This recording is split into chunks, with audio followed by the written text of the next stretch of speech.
अस्सलाम वालेकुम, this is Muqaddas Yasin and you are watching crime stories. आए रोज़ हम एक ऐसा वाक़या लाज़मी सुनते हैं, या तो बीवी ने अपने शोहर को कत्ल करवा दिया या शोहर ने अपनी बीवी को। आज मेरे पास एक ऐसी स्टोरी है कि सुन के आप लोग भी हैरान रह जाएंगे। जब कातिल खातून को कत्ल करने के लिए गए तो उन्होंने बताया कि आपके शोहर ने मुझे आपको कत्ल करने के लिए भेजा। तो खातून का सिर्फ यही कहना था कि मुझे अब जीने का कोई हक नहीं है, आप मुझे मार दें। आइए जानते हैं ये क्या स्टोरी है, क्या तफसीलात है। समाधि जनरल के नुमाइंदे आमिर मजीद से। वेलकम आमिर। बहुत शुक्रिया। आमिर, मुझे बताएं कि ये इतना मायूसी के साथ जब खातून ने बोला कि मुझे जीने का कोई हक नहीं है, मेरे शोहर ने मेरे खिलाफ इस तरह से साजिश की है, तो आप मुझे मार दें, तो क्या वाक़या ये? मुकद्दस बिल्कुल अफसोसनाक वाक़या है। मैं आपको पहले इसकी इनिशियल डिटेल्स बताता हूँ। ये गुजरांवाला का इलाका है, रहमतपुरा। वहाँ पर ये वाक़या पेश है। एक खातून जिनका नाम निदा बीबी हैं, वो और उनकी 4 साला बेटी दुरे अदन घर में मुर्दा हालत में पाई गई।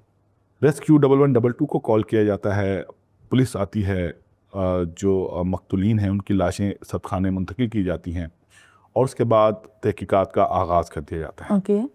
हमारी बात हुई है पुलिस से, और पुलिस ने जो इस केस की डिटेल्स बताई हैं, इनके मुताबिक जब पुलिस उस घर गई जहां से निदा बीबी और दुरे अदन की लाशें मिली, तो उन्होंने वहां जाकर देखा कि घर जो है वो बिल्कुल ऑर्डर में है।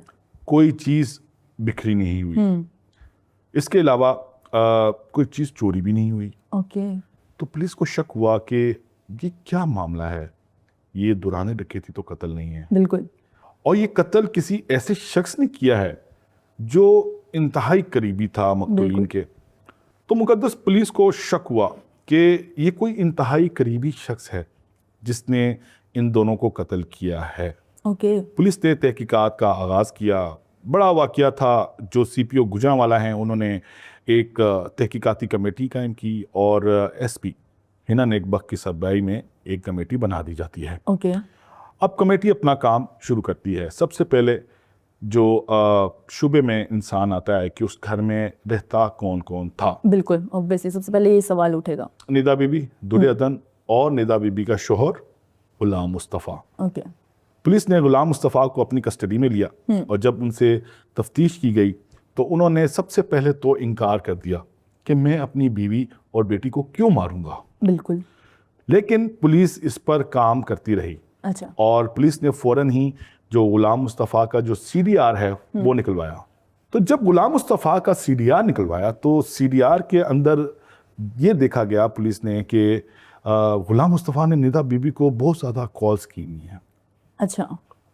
अब आप कहेंगी कि एक शोहर का अपनी बीवी को बार बार कॉल्स करना, इसके पीछे क्या रॉकेट साइंस है, पुलिस को क्यों शक होगा इसके बिल्कुल, पीछे? क्योंकि ये अमूमन करते रहते हैं घर में, इस तरह की चीज़ें होती हैं कि कॉल्स करते हैं जब शोहर बाहर होते हैं। तो ऐसा ही है मुकद्दस। जो CDR 6 माह का मंगवाया गया तो उसके अंदर देखा गया कि ये जो बार बार कॉल्स की गई हैं, ये एक अनयूजुअल एक्टिविटी है। गुलाम मुस्तफ़ा अपनी बीवी को ज़्यादा कॉल्स नहीं करते थे। पुलिस को पहला शक यहाँ पर हुआ। फिर उसके बाद पुलिस ने उस इलाके की CCTV फुटेजेस जमा की। जब CCTV फुटेजेस जमा की तो देखा गया कि एक शख्स है जो तवातुर के साथ वो कुएं से पहले उस घर के बाहर चक्कर काट रहा है मोटरसाइकिल पर।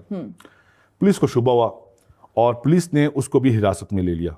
वो शख्स कौन है? उसका नाम यासिर है और वो निदा बीबी का हमसाया है। अच्छा, फिर पुलिस ने कड़ियाँ मिलाना शुरू की। यासिर का भी CDR निकलवाया गया।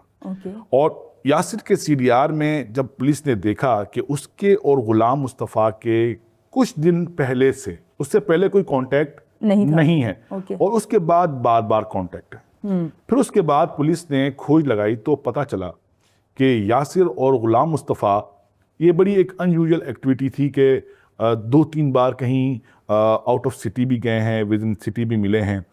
तो पुलिस को शक गहरा होता गया। पुलिस ने दोनों को अपने पास बिठा कर रखा, उनसे पूछगिछ करते रहे और ये सारी जो इन्वेस्टिगेशन हुई है ये सिर्फ 10 घंटों में हुई है।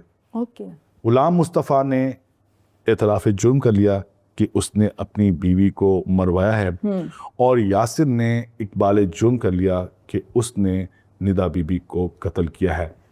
अब यहाँ पर सवाल पैदा होता है कि निदा बीबी को तो कत्ल किया, लेकिन वो 4 साला दुरे अदन का क्या कसूर था? बिल्कुल। और आमिर, मुझे ये भी बताइएगा कि मियाँ बीवी के आपसी ताल्लुकात कैसे थे और क्यों उन्होंने कत्ल करवाया अपनी बीवी को? मुकद्दस, इसका भी मैं आपको जवाब दूंगा।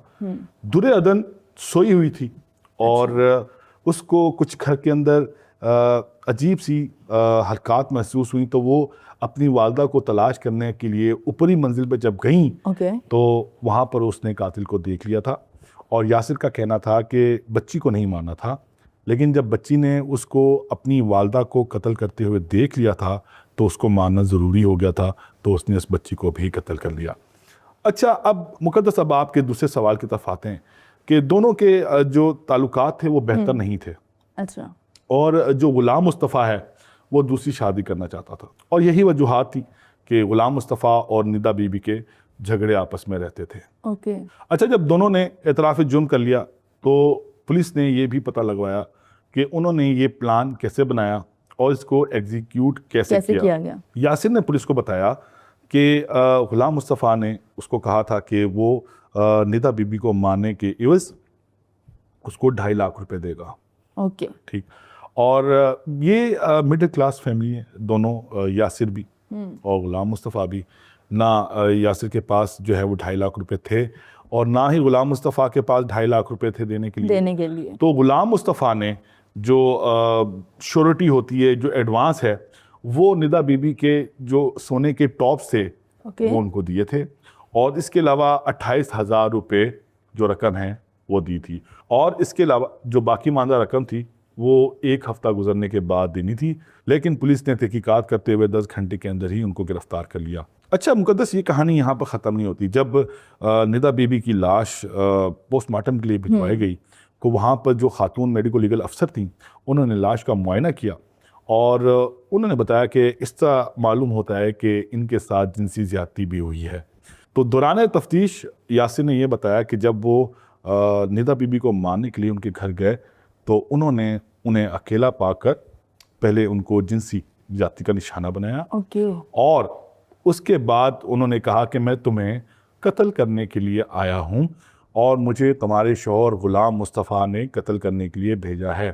निदा बीबी एक घरेलू खातून थी, उनको जब पता चला कि उनके ही शौहर ने ऐसा ही है उनको कत्ल करवाने के लिए भेजा है तो उन्होंने कातिल से कहा कि अब मेरा जीने का कोई फ़ायदा नहीं है, आप मुझे कत्ल कर दें।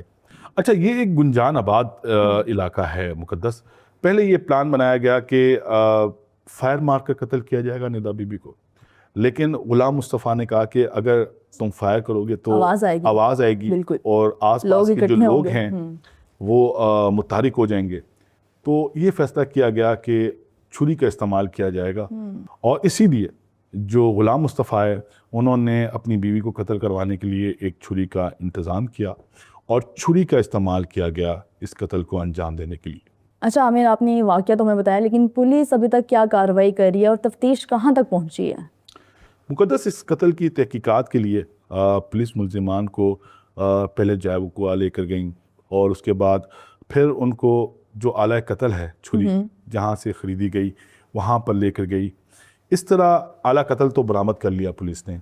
जो मुल्ज़िमान के जो बयानात थे उनको वैलिडेट करने के लिए कि उनकी मुलाकातें कहाँ कहाँ हुई, कब कब हुई और कैसे कैसे हुई, प्लान कहाँ बना, पुलिस जब उनको लेके जा रही थी तो इसी इसना में जो मुल्ज़िमान के साथी हैं वो मौके पर आ गए और उन्होंने मुल्ज़िमान को छुड़ाने की कोशिश की। उन्होंने पुलिस पर फायरिंग की, पुलिस ने जवाबी फायर किए। फायरिंग का सिलसिला काफ़ी देर चलता रहा और जैसे ही फायरिंग का सिलसिला थमा तो गुलाम मुस्तफ़ा और यासिर इंतकाल कर गए थे। तो दोनों पुलिस मुकाबले में मारे गए हैं। Thank you so much Aamir, आपने ये स्टोरी हमारे साथ शेयर की। बिल्कुल ही इंतहाई एक अफसोसनाक वाक़या है। गुलाम मुस्तफ़ा के पास शादी करने की ऑप्शंस और भी मौजूद थी, वो बजाय इसके कि अपनी बीवी को कत्ल करवाते उनसे इजाज़त ले लेते तो ज़्यादा बेहतर रहता। हमें आज के शो से इजाज़त मिलेंगी आपको नेक्स्ट प्रोग्राम में। तब तक के लिए अपना बहुत सारा ख्याल रखिएगा। अल्लाह हाफ़िज़।